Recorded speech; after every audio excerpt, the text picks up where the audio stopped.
नमस्कार दोस्तों, हमारे चैनल पर आपका स्वागत है। मेरा नाम है देवानंद पेंगोरिया और आज मैं आपके सामने पॉलिटी की स्ट्रेटजी वीडियो लेकर आया हूं कि कैसे आपको 7 दिन में पॉलिटी को एक बार पढ़ लेना है। और ये वीडियो केवल उन लोगों के लिए है जो एक बार सिलेबस को पढ़ चुके हैं और 2024 का अटेम्प्ट दे रहे हैं। ये 2025 वाले लोगों के लिए नहीं है। पहले ये चीज़ क्लियर कर लीजिए, ठीक है। अब मैं इन 7 दिनों में आपको कैसे क्या क्या टॉपिक पढ़ने हैं इस वीडियो में ये बताऊंगा। जैसा कि मैंने आपको बताया था कि कैसे मैंने 5 बार प्रीलिम्स क्वालिफाई किया है, वो वीडियो मैंने जो बनाई थी उस पर मैंने केवल सोर्स बताए थे कि इन सोर्स को पढ़ के मैंने पीटी क्वालिफाई किया था बहुत ईजीली। तो आप एक बार उन सोर्स को देख लीजिए, उसके बाद ये डिटेल्ड वीडियो देख लीजिए। अच्छा, अब आप ये सोच रहे होंगे कि सबसे पहले मैं पॉलिटी की स्ट्रेटजी वीडियो ही क्यों बना रहा हूँ। तो उसके पीछे सबसे बड़ा कारण ये है कि यूपी पीसीएस 2023 के एग्ज़ाम में 22 से 23 क्वेश्चन पॉलिटी के आए थे। और अगर हम पीछे की भी बात करें 22, 21, 19, 20, तो तब भी पॉलिटी के सेक्शन को बहुत वेटेज दिया जाता है। कभी भी पॉलिटी के सेक्शन को इग्नोर नहीं किया जाता। तो इसीलिए मेरा प्लान ये है कि सबसे पहले आप पॉलिटी को अच्छे से पढ़ लें, लास्ट के लिए ना छोड़ें, क्योंकि अगर आप लास्ट के लिए छोड़ेंगे तो वो बैकफायर करेगा, ठीक है। अब देखिए, अगर आपको ये वीडियो पसंद आएगी तो मैं आपके लिए हिस्ट्री की, ज्योग्राफी की, इकोनॉमी की, एनवायरनमेंट की, साइंस की और करंट अफेयर की स्ट्रेटजी वीडियो बना दूंगा डिटेल में कि आपको क्या क्या चीज़ें पढ़नी हैं। अच्छा, एक चीज़ मैं आपसे शेयर करना चाहता हूँ। देखिए, वीडियो बनाने की अपनी लिमिटेशंस होती हैं, तो मैं एक टेलीग्राम ग्रुप भी चला रहा हूँ। उस पर मैंने ये सोचा है कि किस किस टॉपिक पे आपको क्या क्या चीज़ें पढ़नी चाहिए, उस पे मैं आपको 2-3 मिनट के ऑडियो नोट्स प्रोवाइड करता रहूँगा। अगर आपको वो नोट्स चाहिए तो आप प्लीज़ कमेंट कर दीजिएगा, तो मैं आपको टाइम टू टाइम कुछ ऑडियो नोट्स प्रोवाइड करता रहूँगा। जैसे ही मुझे टाइम मिला करेगा मैं आपको सेंड कर दिया करूँगा और टेलीग्राम ग्रुप को मैं कमेंट में पिन कर दूँगा। अच्छा, इस वीडियो में मैं आपको ये भी बताऊँगा कि कैसे क्या कोर टॉपिक हैं इस साल के लिए करंट अफेयर के, तो वो भी आपको याद रखने हैं, स्पेशली पॉलिटी सेक्शन के। चलिए स्टार्ट करते हैं ज़्यादा टाइम ना वेस्ट करते हुए। देखिए, पॉलिटी की स्ट्रेटजी वीडियो है। इसमें मैंने 7 दिन का आपके लिए शेड्यूल बनाया है कि आपको क्या 7 दिन में फॉलो करना है, ठीक है।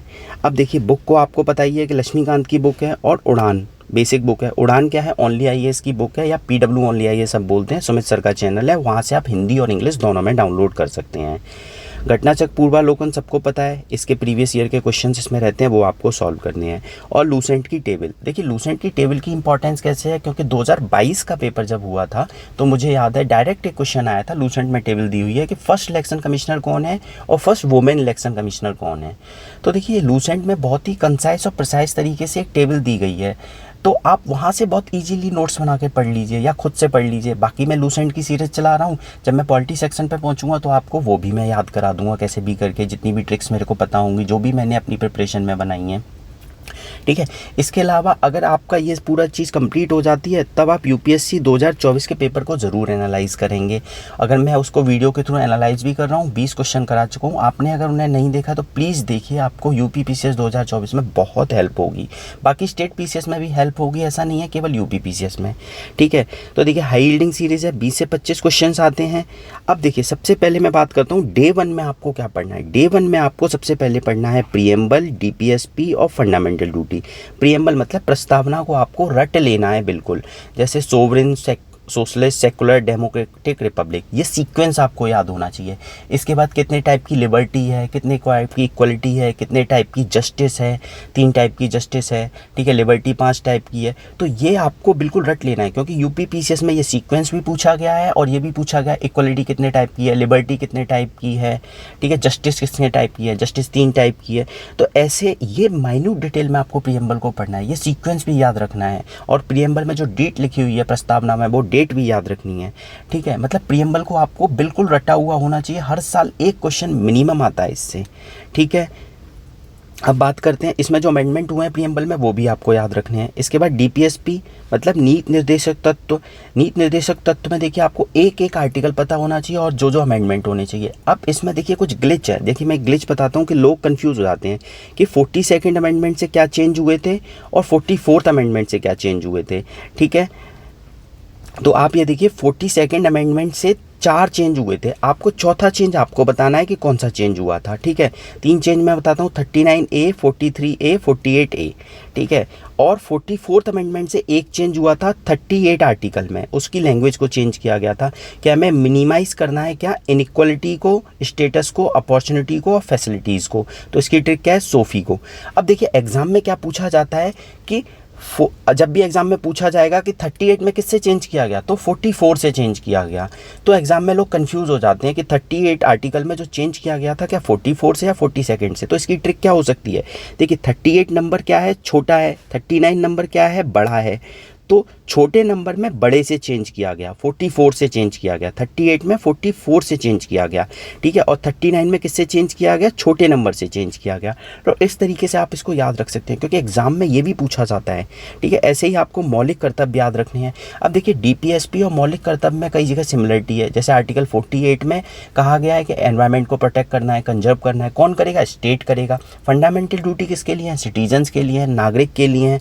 तो वहाँ भी कहा गया है कि एनवायरनमेंट को प्रोटेक्ट करना है, कंजर्व करना है।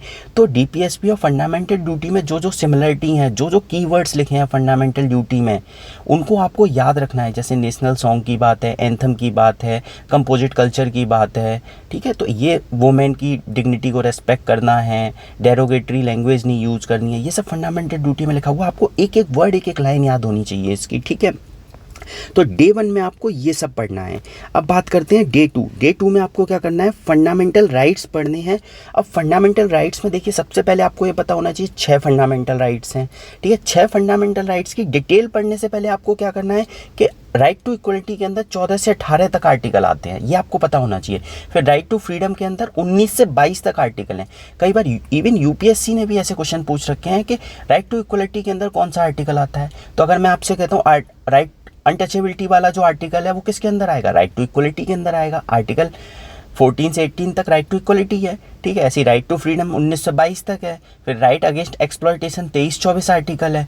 तो आपको सबसे पहले ये जो 6 फंडामेंटल राइट है उनके अंदर कौन कौन से आर्टिकल्स आते हैं ये आपको याद होना चाहिए। उसके बाद आप उसे डिटेल में पढ़ सकते हैं। अब देखिए किसने क्या बोला फंडामेंटल राइट्स के बारे में, स्पेशली आर्टिकल 32 इंपॉर्टेंट हो जाता है। आर्टिकल 32 को डॉक्टर अम्बेडकर जी क्या बोलते थे, heart and soul of the constitution. क्या बोलते थे, heart and soul of the constitution. तो ऐसे अगर कुछ कीवर्ड है अम्बेडकर जी ने या कोई बड़ी पर्सनैलिटी है उसने नाम बोले, वो भी आप याद रखिए। बेसिकली आर्टिकल 32 किसके बारे में बात करता है, रिट के बारे में बात करता है। ठीक है, इसके बाद डे 2 में आपको क्या करना है, स्टेट के फॉर्मेशन ईयर याद रखने हैं। क्या, स्टेट के फॉर्मेशन ईयर याद रखने हैं। ठीक है, और मतलब जैसे तमिलनाडु कब बना, यूपी कब बना, उत्तराखंड कब बना, ये सीक्वेंस आ जाता है एग्जाम में और बहुत इजी होता है। बट 1-2 बार आप पढ़ लीजिए, आपको याद हो जाएगा। ठीक है, इंपॉर्टेंट केसेस जैसे केशवानंद भारती थे केस, गोलकनाथ केस है ना, शंकरी दयाल केस हो गया, मेनका गांधी केस हो गया, अय्यर कोहेलो केस हो गया। इनके आपको ईयर याद रखने हैं। हर 1 या 2 साल के बाद क्या करते हैं यूपी पीसीएस वाले, ये ईयर पूछ लेते हैं कि इनको अरेंज करो कि पहला कौन सा केस हुआ, बाद में कौन सा केस हुआ। ऐसे ही स्टेट का फॉर्मेशन ईयर पूछ लेते हैं। तो आपको क्या याद रखना है वो पता होना चाहिए। ठीक है, तो डे 2 हो गया। अब डे 3, डे 3 में आते हैं। डे 3 में आपको पार्लियामेंट मतलब संसद के बारे में पढ़ना है और स्टेट की विधानसभा के बारे में पढ़ना है। ठीक है, अब देखिए जैसे छोटे छोटे डिफरेंस हैं पार्लियामेंट में कि पार्लियामेंट और स्टेट लेजिस्लेटिव असेंबली में जॉइंट सिटिंग दोनों का प्रोविज़न है। तो देखिए पार्लियामेंट में क्या है, मतलब सेंटर में जॉइंट सिटिंग का प्रोविज़न है, स्टेट में जॉइंट सिटिंग का कोई प्रोविज़न नहीं है, स्टेट में जॉइंट सिटिंग होती ही नहीं है। इसके अलावा जो जो आपको डिफरेंस फील होते हैं वो आप करते रहिए। बाकी अगर आप अगर चाहेंगे तो मैं ऑडियो नोट्स के थ्रू आपको टेलीग्राम पे प्रोवाइड करता रहूँगा टाइम टू टाइम कुछ ना कुछ पॉलिटी के लिए जो आपको एग्ज़ाम में आ सकता है। तो आप प्लीज़ कमेंट करके बता दीजिएगा मुझे। ठीक है, इसके बाद आपको ये पढ़ना है कि हमारा जो कॉन्स्टिट्यूशन बना था हमने कहाँ कहाँ से क्या क्या चीज़ें बोरो की थी। इससे भी ये क्वेश्चन हर साल आ ही जाता है ऑलमोस्ट। इस साल नहीं आएगा तो अगले साल आ जाएगा। तो आपको याद करके रखना है, हर कीमत पे याद करके रखना है। ठीक है, उसके बाद अगर मैं बात करूँ कमेटी, जो कमेटी बनी थी जैसे ड्राफ्टिंग कमेटी बनी थी, तो ड्राफ्टिंग कमेटी से पिछले साल 23 में क्वेश्चन आया था एक। तो हमें ये पता होना चाहिए कि उनके हेड कौन है। ठीक है, और स्पेशली ड्राफ्टिंग कमेटी के हेड कौन है और उसमें जो 7 मेंबर थे उनके 7 मेंबर के नाम हमें याद होने चाहिए। उसमें से 2 मेंबर मर गए थे, उनकी जगह कुछ 2 मेंबर रिप्लेस होके आए थे। तो ये क्वेश्चन मुझे लगता है कि एग्जाम में पूछा जा सकता है, अभी तक पूछा नहीं गया, तो वो भी आपको पता होना चाहिए। अगर आपको नहीं पता है तो कमेंट करके बताइए कि वो 2 मेंबर कौन थे जिनकी जगह रिप्लेस होकर 2 नए मेंबर आए थे। ठीक है, इसके साथ ही साथ देखिए ड्राफ्टिंग कमेटी की डेट कब थी, कब बनी थी, 29 अगस्त 1947 को यूपीएससी ने ये क्वेश्चन पूछा था। अब PPCS इस क्वेश्चन को रिपीट कर सकता है। कब बनी थी ड्राफ्टिंग कमेटी? 29 अगस्त 1947 को, ठीक है, याद रखना है। अब आ गए डे 4। डे 4 पे क्या पढ़ेंगे हम? राष्ट्रपति के बारे में, उपराष्ट्रपति के बारे में, राज्यपाल के बारे में, सुप्रीम कोर्ट और हाई कोर्ट के बारे में। तो president, vice president, governor, supreme court, high court, ठीक है। इसके बाद डे 5 में हम क्या पढ़ेंगे? Constitutional bodies, non constitutional bodies, parliamentary committee और पंचायती राज सिस्टम और म्यूनसिपालिटीज़। तो ये डे 5 का प्लान है, ठीक है। डे 6 में आपको क्या पढ़ना है? आर्टिकल्स पढ़ने हैं, शेड्यूल पढ़ने हैं, अमेंडमेंट पढ़ने हैं और पार्ट्स पढ़ने हैं। देखिए ये सबसे इंपॉर्टेंट है। आप हर साल 4 क्वेश्चन इससे एक्सपेक्ट कर सकते हैं, आर्टिकल से 4 से 5, आर्टिकल से, शेड्यूल से, अमेंडमेंट से और पार्ट से। अभी मैं आपको 2023 का जब पेपर दिखाऊंगा लास्ट में, तब आपको पता पड़ेगा हाँ इससे क्वेश्चंस आते हैं। देखिए अगर आपको ये याद नहीं हो रहे हैं तो मुझे कमेंट करके बता दीजिएगा कि भाई मुझे याद नहीं हो रहे हैं या कौन से इंपॉर्टेंट है, तो मैं आपको टेलीग्राम ग्रुप पे या वीडियो के थ्रू इस पर कुछ ना कुछ आपको प्रोवाइड कर दूंगा, ठीक है। डे 7 में आपको इमरजेंसी पढ़नी है, सेंटर स्टेट रिलेशन पढ़ने हैं और ऑफिशियल लैंग्वेज पढ़नी है, ठीक है। ये तो देखो 7 दिन का प्लान है। इसमें हो सकता है कुछ टॉपिक रह गए हों जो इम्पोर्टेंट हों, और तो मैं आपको वो टेलीग्राम ग्रुप में बता दूंगा। अभी फ़िलहाल के लिए ये इतने टॉपिक, ये कोर टॉपिक है, ये आपको पढ़ने ही पढ़ने हैं। अब हम आ जाते हैं करंट में। करंट में देखो हमको, मैंने आपको बताया था ऊपर ही कि करंट के कुछ इंपॉर्टेंट टॉपिक्स बताऊंगा जो इस साल के लिए बहुत हाई यील्डिंग टॉपिक हैं।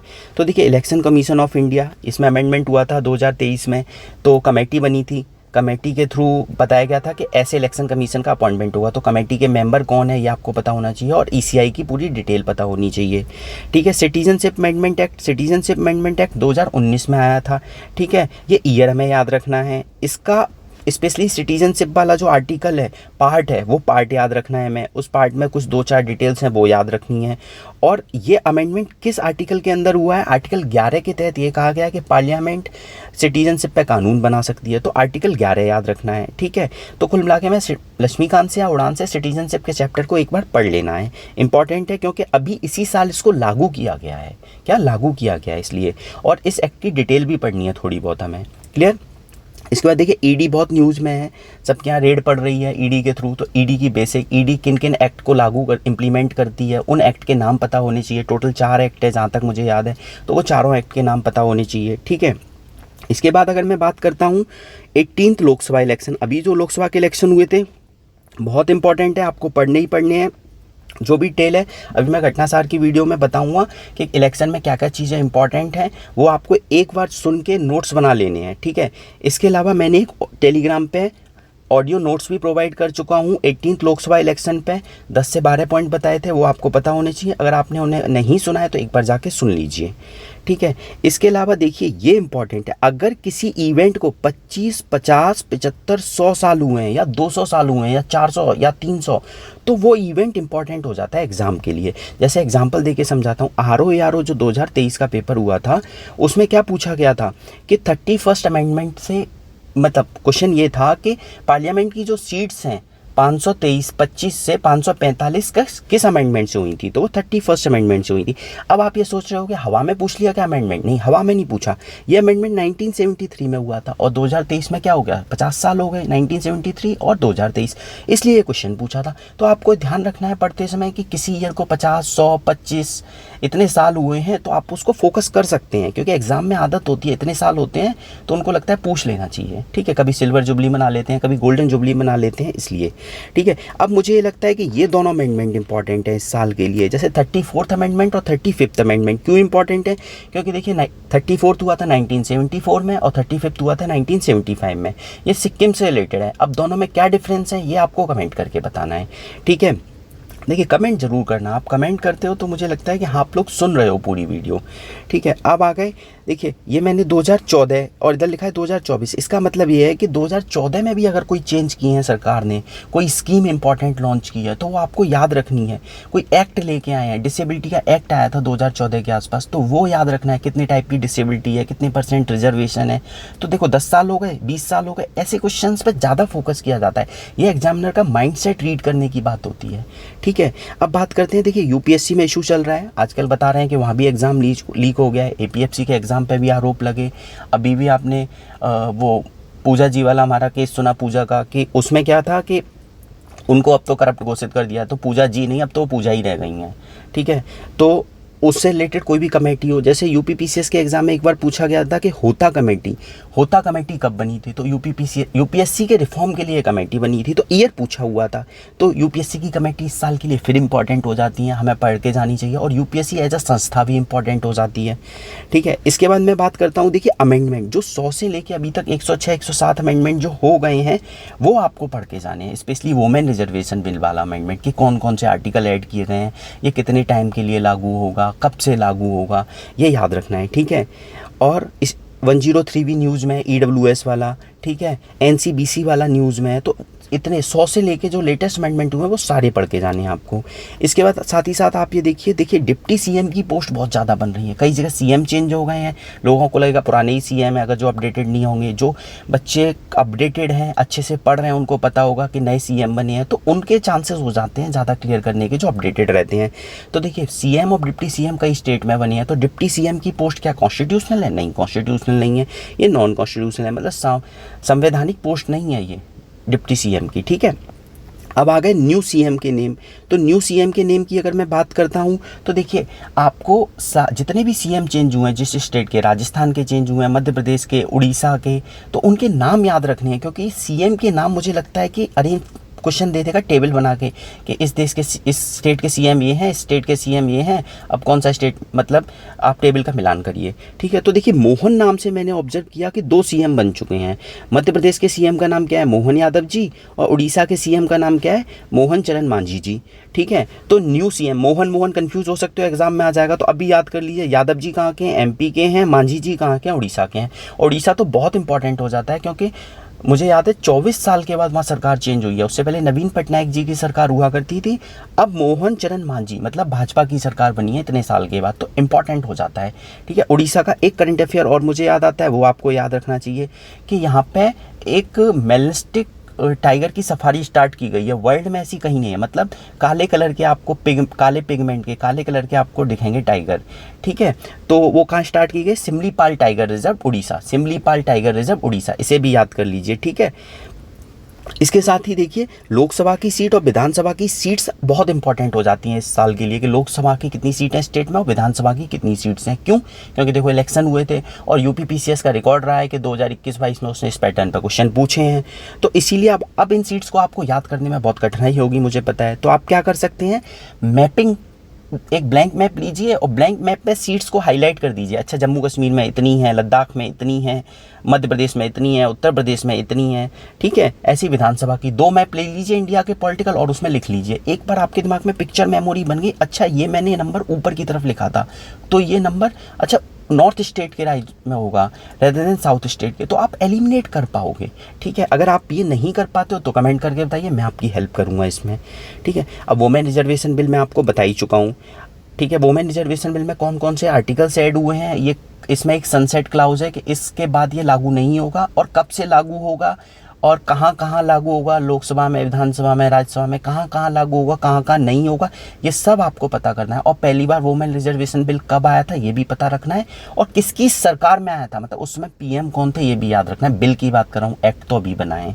ठीक है, इसके साथ ही साथ आपको वुमेन के नंबर भी याद रखने हैं। अभी जो लोकसभा का इलेक्शन हुआ है उसमें कितनी वुमेन इलेक्ट होके आई हैं, कितनी वुमेन मिनिस्टर हैं, तो इस तरह से नंबर्स पे यूपीपीसीएस बहुत खेलता है, तो नंबर्स याद रखने हैं। ठीक है, अब देखिए आगे है फारसी लैंग्वेज लिखा है मैंने, ये क्यों इंपॉर्टेंट है? अभी प्रपोजल आया है कि इसको क्लासिकल लैंग्वेज बना दिया जाए। अभी तक टोटल 6 क्लासिकल लैंग्वेज थी, अब इसकी भी बात चल रही है। क्लासिकल लैंग्वेज को क्या बोलते हैं? हम शास्त्रीय भाषाएं बोलते हैं हिंदी में। तो इसका बेसिक पढ़ना बहुत ज़रूरी है। इसके बेसिक से यूपीएससी 2024 में क्वेश्चन आया था, अभी जब वीडियो बनाऊंगा तो मैं आपको बताऊंगा कि क्या क्वेश्चन आया था। ठीक है, अब जैसे देखिए लैंग्वेज है, लैंग्वेज में 3 अमेंडमेंट हुए थे। 8th शेड्यूल में लैंग्वेज के बारे में बात की गई है। ठीक है, 8th शेड्यूल में टोटल 22 लैंग्वेज में, कितनी है? 22 लैंग्वेज हैं इस समय।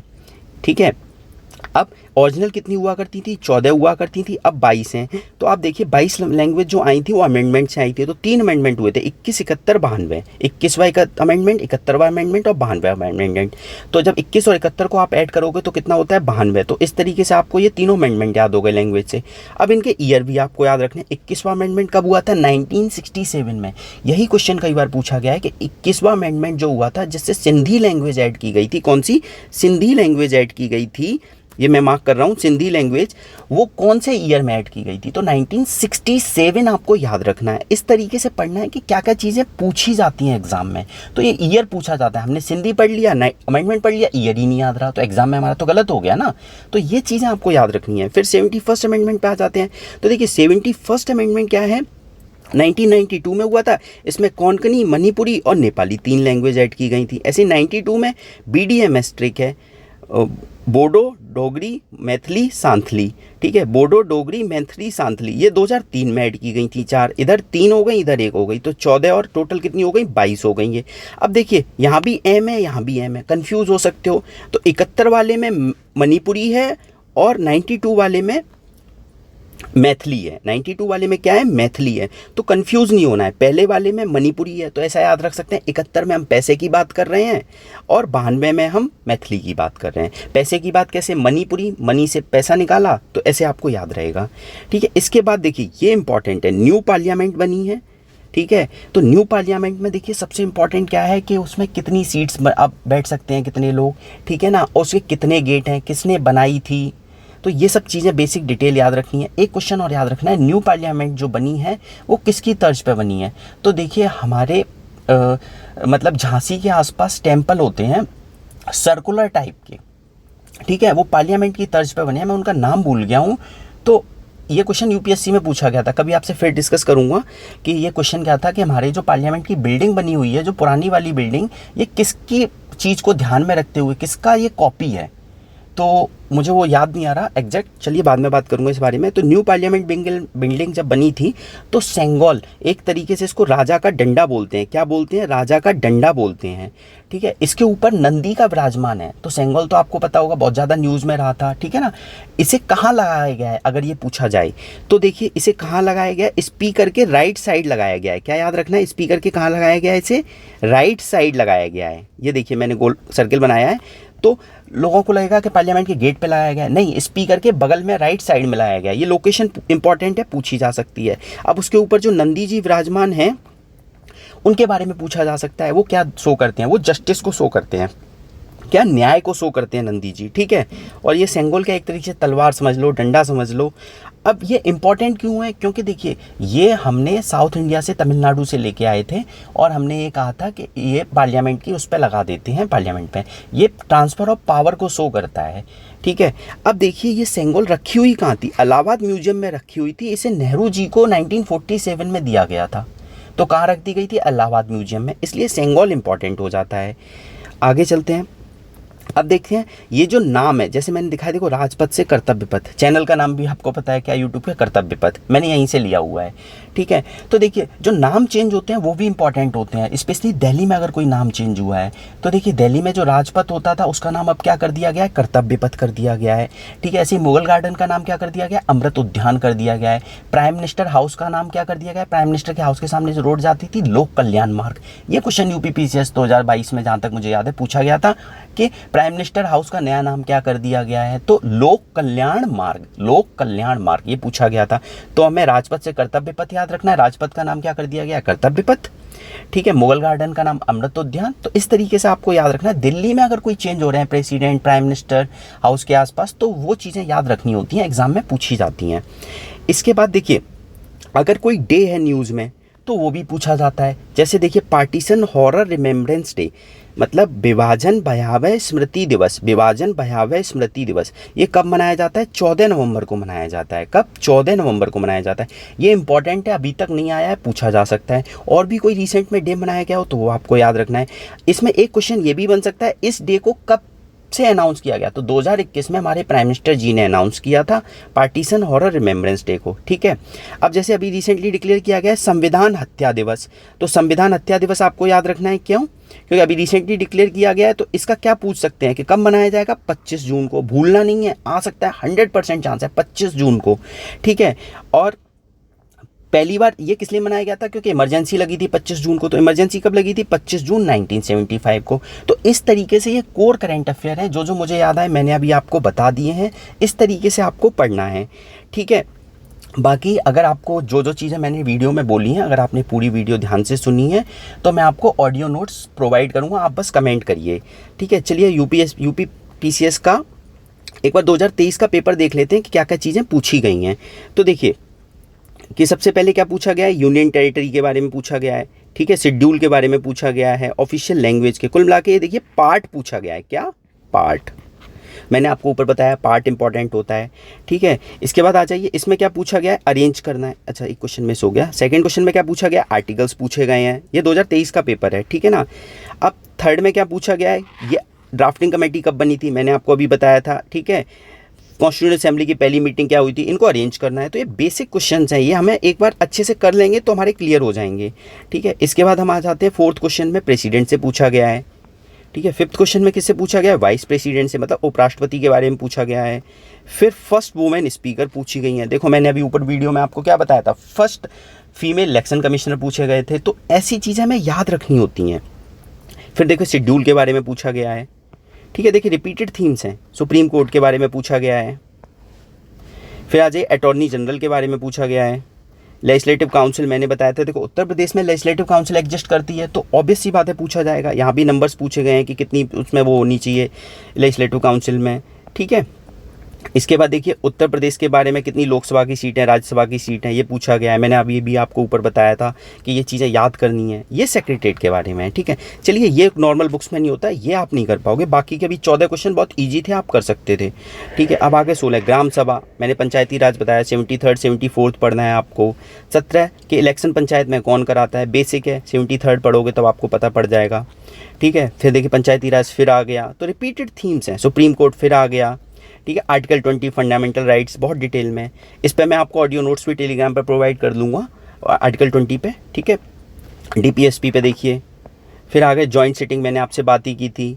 तो देखिए 22 क्वेश्चन यूपी पीसीएस 2023 में पॉलिटी से आए थे, और इसमें से एक ही क्वेश्चन मुझे ऐसा लगा जो करने में आप असमर्थ हो गए। बाकी 21 क्वेश्चन बहुत इजीली कर सकते हो, बट आपको प्रॉपर स्ट्रेटजी बनानी है कि मुझे इस टॉपिक से क्या क्या चीज़ें पढ़नी है, वो मैं आपको टेलीग्राम ग्रुप के थ्रू कोशिश करूँगा कि आपको बता सकूँ मैं, ठीक है। Thank you so much.